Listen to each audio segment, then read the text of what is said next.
네, 오늘은 말씀을 따르는 삶 6강 주제는 겸손입니다.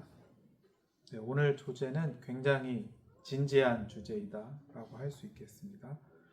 겸손을 주제로 6강 강의 시작하겠습니다. 먼저 1번은 겸손의 일반적인 뜻, 사전적인 뜻입니다. 사전을 찾아보면 겸손은 남을 존중하고 자기를 내세우지 않는 태도가 있다. 네, 다시 말해서 다른 남을 항상 존중하고 자기를 너무 높이거나 내세우지 않는 태도를 우리가 겸손하다라고 말합니다. 이 겸손은 보통 인간의 덕성, 성품, 미덕을 뜻합니다. 그래서 우리는 겸손한 사람을 좋은 사람이다 이렇게 평가하기도 합니다. 그러나 성경에서 말씀하는 겸손이라는 것은 사실 우리가 일반적으로 말하는 겸손과는 좀 질적으로 다릅니다. 훨씬 더 본질적이고 깊은 뜻을 지니고 있습니다. 우리가 겸손을 성경에서 무엇이라고 말씀하는가를 살펴보기 전에 반대되는 단어인 교만을 살펴보면 좀 더 쉽게 이해할 수 있습니다. 교만은 무엇일까요?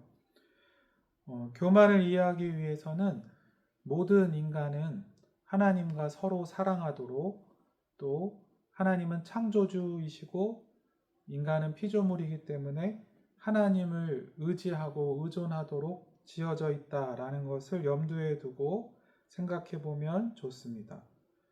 그래서 사람은 하나님을 사랑하고 또 하나님은 우리를 사랑하여 주시고 또 사람은 하나님을 떠나서는 살 수 없는 하나님을 의존하는 존재로 지어졌습니다. 근데 교만은 그것을 거절하는 것입니다. 하나님을 거부하고 스스로 하나님과 같이 되고 인생의 주인이 되고 내가 마음대로 살겠다라고 마음먹는 것이 교만이라고 하겠습니다. 그래서 이 교만은 죄의 뿌리가 됩니다. 인간이 처음 죄를 지었을 때, 즉 아담과 하와가 죄를 지었을 때 인간의 본성인 교만이 잘 드러났습니다. 창세기 3장 5절에 너희가 그것을 먹는 날에는 너희 눈이 밝아져 하나님과 같이 되어 선악을 알 줄 하나님이 아심이니라. 다시 말해 사람이 선악과를 먹은 동기는 하나님과 같이 되고 싶은 마음이었습니다. 교만이었습니다. 이 교만이 얼마나 뿌리 깊은 인간의 본성이었냐면 우리가 보통 예수님의 제자들 하면 뭐가 떠오르시나요? 예수님의 12제자들 하면 그래도 예수님을 처음 따를 때 굉장히 열정과 신앙을 가지고 자기 것들을 버리기까지 3년 동안 예수님과 동고동락했던 제자들의 믿음의 모습이 떠오릅니다. 그러시죠? 누군가는 배를 버리고 떠나왔고 누군가는 자기 직업, 세리라는 직업을 버리고 레위는 예수님을 따랐고 또 때로는 가족을 버리고 또 자기 욕심을 내려두고 따른 것처럼 보였습니다. 근데 그 제자들조차도 누가복음 22장 말씀은 이 말씀 자체가 마지막 만찬 때의 말씀이거든요. 그러니까 예수님께서 십자가에 달리시던 날 제자들이 무엇을 가지고 싸웠느냐? 누가복음 22장 24절에 또 그들 사이에 그중 누가 크냐 하는 다툼이 난지라. 그러니까 그렇게 사실 예수님의 가르침을 3년 동안 가까이서 들었다고 하는 제자들의 본성에도 교만이 있었습니다. 내가 남보다 낫고자 하는 마음, 높아지고 싶은 마음, 그런 마음이 서로 다투게 만들었다라고 성경은 말씀합니다. 그렇다면 반대로 겸손은 뭘까요? 겸손은 그렇기 때문에 반대로 생각하면 예수님을 의존하는, 나를 만드신 창조하신 하나님을 의존하는, 더 분명히 말하면 하나님이 없으면 나는 아무것도 아니다. 나는 아무것도 할 수 없다라는 마음을 유지하는 것이 성경이 말씀하는 겸손입니다. 그러니까 세상이 말하는 덕성보다는 훨씬 질적으로 다른 차원의 이야기입니다. 잘 보여주는 말씀이 요한복음 15장 5절 말씀인데요. 나는 포도나무요 너희는 가지라. 그가 내 안에 내가 그 안에 거하면 사람이 열매를 많이 맺나니 나를 떠나서는 너희가 아무것도 할 수 없음이라. 우리가 이 말씀을 아멘으로 고백합니다. 근데 정말 그런지는 잘 생각해 봐야 됩니다. 주님 없어도 우리가 물을 마실 수 있습니다. 주님 없어도 우리가 때로는 어디로 이사 갈지 중요한 결정할 때도 많습니다. 하나님 없어도 내 자녀를 내가 어떻게 교육할지 결정할 때도 많이 있습니다. 하지만 주님께서는 우리에게 겸손하라고 하십니다. 그게 능력이라고 하시고 반드시 사실 너희는 지음 받기를 하나님을 떠나서 아무것도 할 수 없다라는 것을 절대 잊으면 안 된다. 그것이 겸손이다라고 말씀하신다는 겁니다. 이 겸손이 정말 성경이 증언하는 겸손이 어느 정도인지를 잘 보여주는 말씀이 빌립보서 2장 5절에서 7절 말씀입니다. 5절 말씀을 제가 읽겠습니다. 너희 안에 이 마음을 품으라. 이게 겸손이거든요. 이 마음을 품으라. 곧 그리스도 예수의 마음이니. 그러니까 겸손을 품어야 되는데 그것은 예수님의 마음이라고 설명합니다. 6절 말씀을 함께 읽어보실까요? 시작. 그는 근본 하나님의 본체시나 하나님과 동등됨을 취할 것으로 여기지 아니하시고. 겸손이라는 것은 무엇이냐면 자기 것을 다 부인하고 버린 것입니다. 생각을 해보십시오. 예수님은 하나님이십니다. 근데 하나님에 해당되는 것을 다 비우시고 버리셨습니다. 그 말을 동등됨을 취하지 않으셨다라고 써놓은 것 뿐입니다. 예수님은 하늘의 영광이라고도 표현하죠. 하나님의 속성을 다 비우신 후에야 인간의 몸을 입으실 수 있었습니다. 그것이 예수님이 보여주신 겸손이었습니다. 7절 말씀 제가 읽겠습니다. 오히려 자기를 비운 게 겸손입니다. 종의 형체를 가지사 사람들과 같이 되셨고, 그래서 겸손한 자는 종과 같이 되는 것입니다. 그래서 예수님은 실제로 사람들을 섬기시는 종과 같이 되셔서 우리의 죄를 대신하여 십자가까지 지시는 겸손의 모습을 보여주셨습니다. 3번은 예수님의 겸손인데요. 지금 빌립보서 말씀이 예수님의 겸손을 보여주고 있는데 좀 더 구체적으로 마태복음 11장 29절 말씀은 예수님이 나는 목자다 하시는 것처럼 나는 길이요 진리요 생명이다. 나는 누구누구다. 이런 말씀을 많이 하시곤 하는데 내 마음이 어떻다라고 말씀하시는 유일한 말씀이라고 합니다. 마태복음 11장 29절입니다. 나는 마음이 온유하고 겸손하니 나의 멍에를 메고 내게 배우라. 그리하면 너희 마음이 쉼을 얻으리니. 예수님은 스스로 말씀하시기를 예수님의 마음 중심을 말씀하시기를 온유하고 겸손하신 분이다라고 말씀합니다. 우리가 예수님을 겸손의 왕이라고도 부릅니다. 그분은 말씀드린 대로 스스로 사람의 종과 같이 되셔서 십자가를 지신 분이셨고 그리하여 사람들이 왕이라고 환호하며 예루살렘에서 예수님을 맞이할 때에도 겸손을 뜻하는 나귀를 타고 입성하셨었습니다. 겸손의 왕이셨죠. 그 예수님을 잘 보여주는 말씀이 누가복음 22장의 27절 하반절 말씀입니다. 예수님은 나는 섬기는 자로 너희 중에 있노라. 이것은 사실 되게 놀라운 말씀입니다. 하나님이신 예수님이 우리를 섬기러 우리보다 낮은 자로 우리를 섬기고 우리를 살리시러 오셨다는 것이고요. 빌립보서 2장 8절 말씀입니다. 사람의 모양으로 나타나사 자기를 낮추시고 죽기까지 복종하셨으니 곧 십자가에 죽으심이라. 겸손이 무엇이냐? 예수님이 자기를 낮출 뿐 아니라 죽기까지 복종하신 것이 겸손이다라고 말씀합니다. 굉장히 진지하죠? 네. 그러니까 겸손은 우리 모두가 겸손해야 되는데 사실은 나는 아무것도 아니다. 나는 없다. 라고 생각이 될 정도로 나를 부인하는 것이 겸손입니다. 어떻게 가능하실까요? 저는 말씀을 준비하면서 저도 도전이 되고 많이 찔렸는데요. 제가 얼마 전 금요기도회 설교 때 언급했던 예화를 한 번 더 언급해 드리겠습니다. 제가 잘 아는 선교사님이 한 분 있는데 얼마 전에 한 1년 만에 한국에 들어오셨을 때에 만났었습니다. 그분은 몇 년 전에 큰 수술을 했었습니다.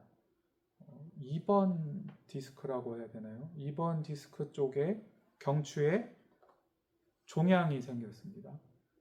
그런데 악성 종양이기 때문에 제거를 해야 했죠. 문제는 뭐냐면 수술을 할 수도 안 할 수도 없는 상태셨습니다. 왜냐하면 2번이라는 것은 사람의 몸 전체에 퍼져가는 신경이 모여있는 디스크라고 해요.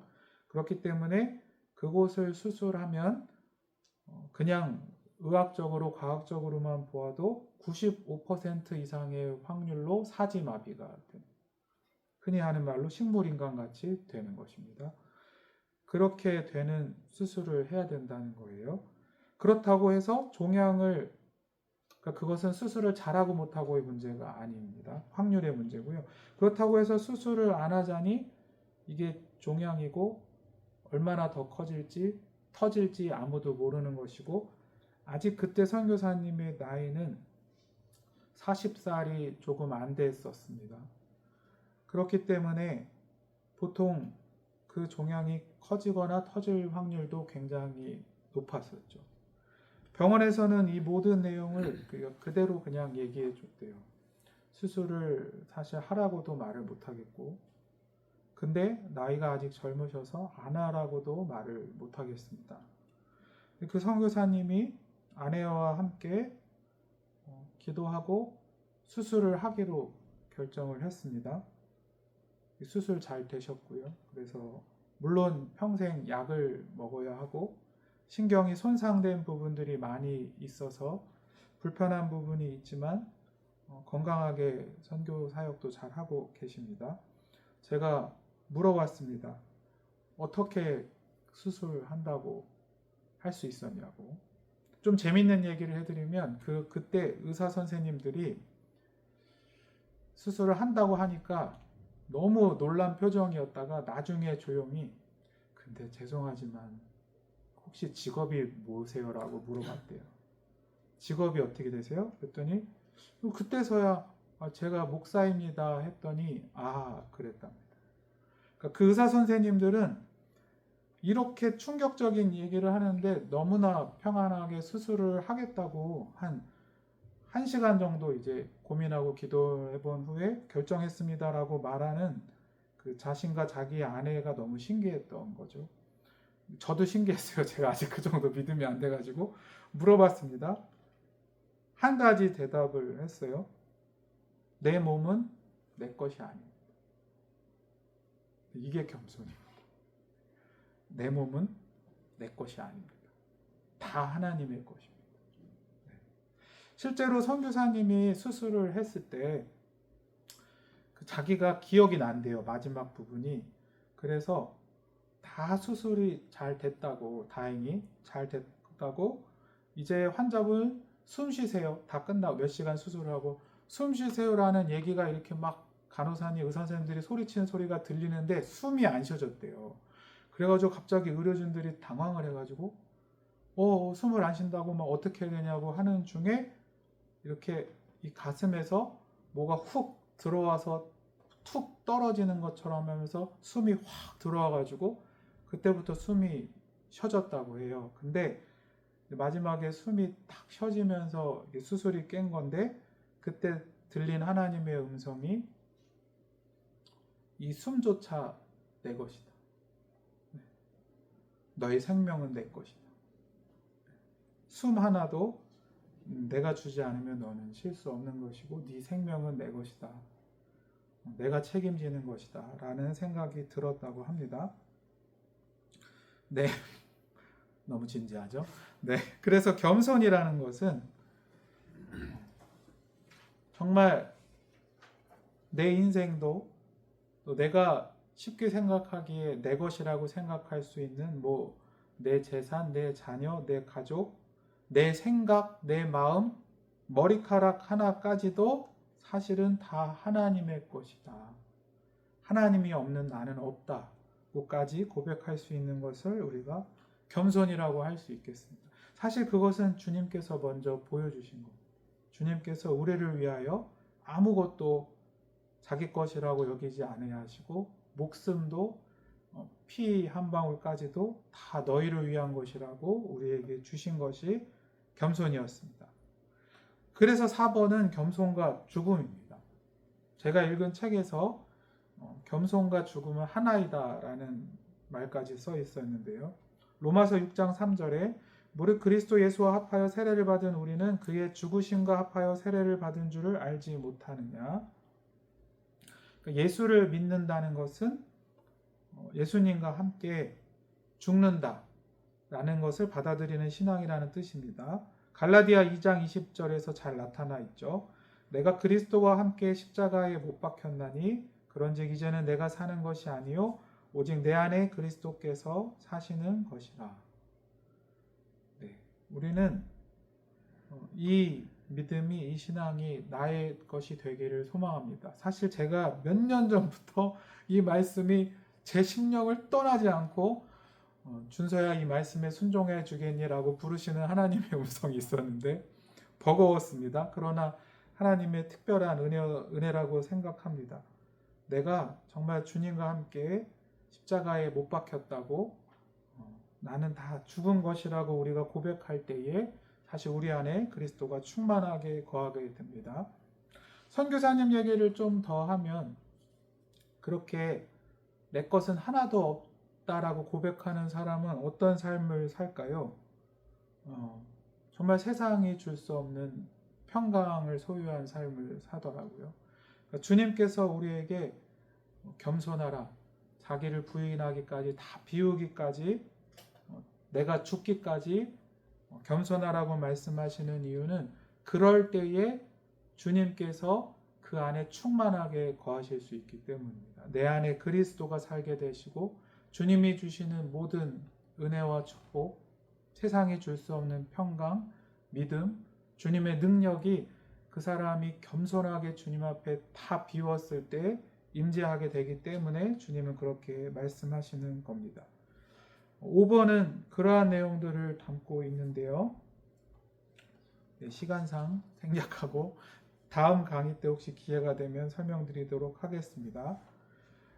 마지막으로 6번은 겸손과 복인데요. 말씀드린 대로 그러면 겸손한 자에게 주어지는 신앙생활의 복은 무엇인가? 능력은 무엇인가? 첫 번째 말씀은 고린도후서 12장 9절 말씀입니다. 겸손한 자에게는 그리스도의 능력이 주어집니다. 나의 여러 약한 것들에 대하여 자랑하니니 이는 그리스도의 능력이 내게 머물게 하려 함이라. 인생을 살다 보면 때때로 고난이 있습니다. 또 나를 아프게 하는 사건이나 나를 아프게 하는 사람이 있습니다. 우리가 굉장히 신앙적으로 성숙하게 되면 고난이 축복이라는 말을 하게 됩니다. 그리고 왼수가 나를 예수님 닮게 만들게 하는 천사라는 말도 할 수 있게 됩니다. 여기서 왼수란 가족일 수도 있고 직장에서 자꾸 나를 괴롭히는 사람일 수도 있고 어쨌든 세상을 살면서 겪는 어떤 나를 약하게 만들고 힘들게 만드는 무엇인가일 수 있습니다. 우리가 신앙이 어릴 때는 주님께 이거를 빨리 해결해 달라고 기도할 때가 많습니다. 물론 주님께서는 그것을 이기게 하시고 해결해 주십니다만 근데 더 깊은 믿음의 차원에서 볼 때에 그것들은 내가 나를 비우고 주님으로 나를 채우게 하는 통로일지도 모릅니다. 고린도후서는 그것을 말씀하고 있습니다. 우리가 어떤 고난으로 인해서 약해졌을 때 나를 힘들게 하고 내가 눈물로 기도할 수밖에 없는 어떤 사람으로 인해서 내가 막 괴롭게 되고 나를 비우고 부인할 수밖에 없을 때에 오히려 내 안에 주님이 충만해지고 그리스도의 능력이 머물게 된다는 말씀입니다. 이 영적인 축복이 우리 모두에게 임하기를 소망합니다. 이사야 57장 15절 하반절 말씀은 겸손한 자에게 하나님이 함께 하신다라는 말씀입니다. 통회하고 마음이 겸손한 자와 함께 있나니 이렇게 말씀하고 있고요.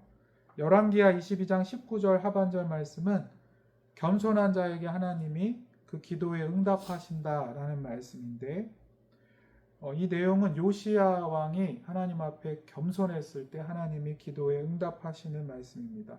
여호와 앞 곧 내 앞에서 겸손하여 옷을 찢고 통곡하였으므로 나도 내 말을 들었노라 여호와가 말하였느니라. 하나님은 겸손한 자의 기도에 응답하십니다. 왜냐하면 자기를 비우고 요한복음 말씀으로 하면 주님이 없이는 나는 아무것도 할 수 없습니다. 나는 스스로 열매 맺을 수 없습니다라고 겸손하게 기도하는 자의 기도를 하나님은 들어주실 수밖에 없기 때문입니다. 잠언 3장 34절에서는 은혜를 베푸신다라고 이렇게 말씀합니다. 진실로 그는 거만한 자를 비우시며 겸손한 자에게 은혜를 베푸시나니. 베드로전서 5장 6절은 주님이 겸손한 자를 높여주신다. 여기서 높여주시는 것은 이 세상뿐 아니라 영원한 천국에서 그를 영화롭게 하고 높여주신다는 말씀이시죠. 그러므로 하나님의 능하신 손 아래에서 겸손하라. 때가 되면 너희를 높이시리라. 하나님은 자기를 낮추는 사람, 하나님 앞에서 자기를 비우는 사람, 내가 없다고 생각하도록 나를 낮추는 자를 결국 높여주시는 주님이십니다. 마지막으로 제가 사실 말씀을 따르는 삶에서 몇 번 언급했던 것인데요.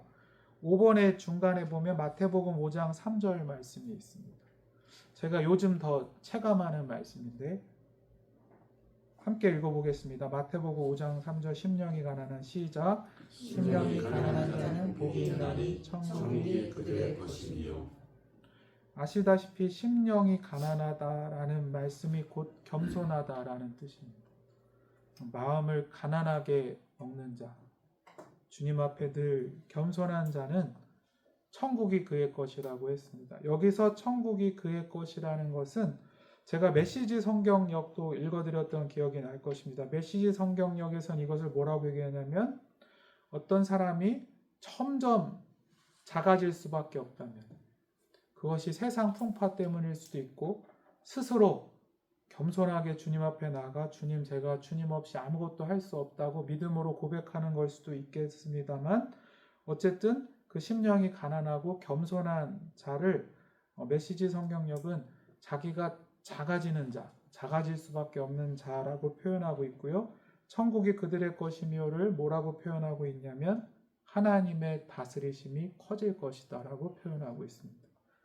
천국이 그들의 것임이라는 표현은 단지 우리가 영원한 천국에 간다라는 것만 뜻하는 것이 아닙니다. 이런 표현과 같습니다. 하나님의 능력이 당신과 함께 할 것입니다. 하나님의 능력은 이 세상의 것이 아닙니다. 하늘의 것이죠.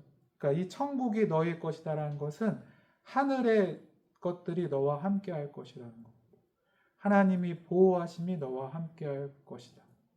내가 사망의 음침한 골짜기로 다닐지라도 겸손한 자에게는 하나님의 보호하심, 지팡이와 막대기가 너를 지켜줄 것이다. 하나님의 치유가 너에게 임할 것이다. 하나님께서만 주실 수 있는 물질의 회복이, 축복이 너에게 임할 것이다. 또 너의 스스로 원수를 사랑하고 또 예수님의 마음으로 한 영혼을 끝까지 사랑하고 이러한 능력이 너에게 없겠지만 겸손한 자에게 끝까지 사랑할 수 있는 능력도 내가 줄 것이다. 모든 하늘의 것들을 너희가 얻게 될 것이고 이 땅을 천국과 같이 살게 될 것이다 라는 것이 겸손에 대한 주님의 말씀입니다.